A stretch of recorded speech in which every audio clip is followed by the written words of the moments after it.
Si Sara Duterte, pinatutunayan niya lang na talagang hindi na siya vice presidente. Aba, isipin mo. Wala nang ginawa kundi lumakwat siya. Nakalimutan niya na may obligasyon siya sa bayan. Walang hiya talaga no? Nananadya na si Sara Duterte. Hindi nyo na dapat asahan si Sara Duterte. Wala nang kakwenta-kwenta yan. Hindi na dapat tinuturing yan o tinitingnan na vice presidente ng Pilipinas. Iniinsulto na kayo dyan sa mga taga-gobyerno. Iniinsulto na kayo ni Sara Duterte. Para niya bang sinabi na, hindi pa ako tanggal sa pagka-vice president. Hindi pa ako impeach. May karapatan pa akong kumuha ng budget.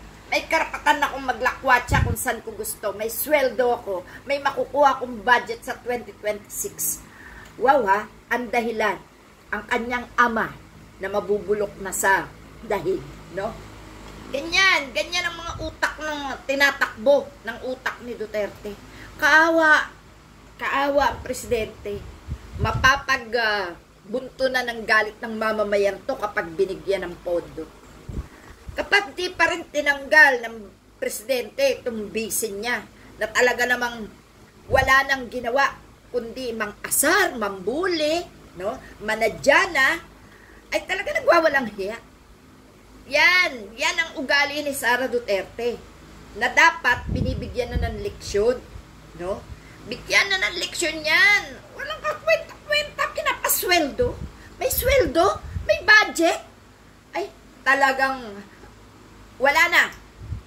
Yang mga nagkukonsinti sa kanya dyan, pare-parehasin na natin yan patalsikin. Wala eh. Sayang ang pera ng bayan. Ang daming naghihikahos. No? Tapos ganyan lang. Ang lakas ng loob. 16 na abogado. Bakit? Takot na matalo. No? Samantalang, kung yan ay walang kasalanan, kahit 2 abogado, 3 lang, kayang-kaya ipagtanggol yan.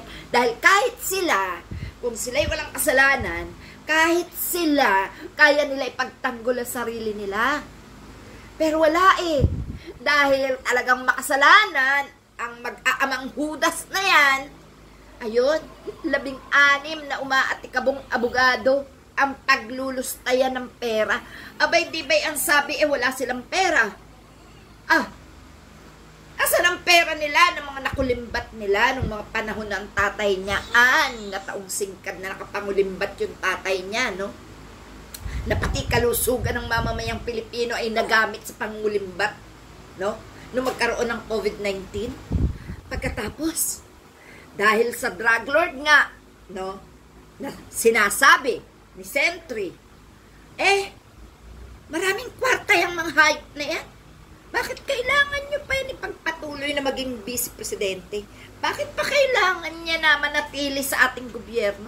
Walang kwenta, balasubas, bastos, awatan, lustador, no? Mayabang, sinungaling, lahat na.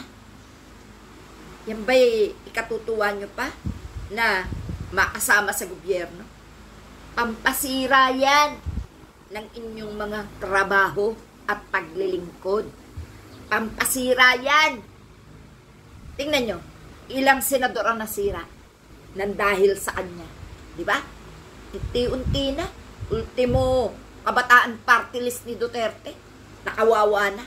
Paano? Mga usbaw, nakinig, sumama. Diba mga tanga?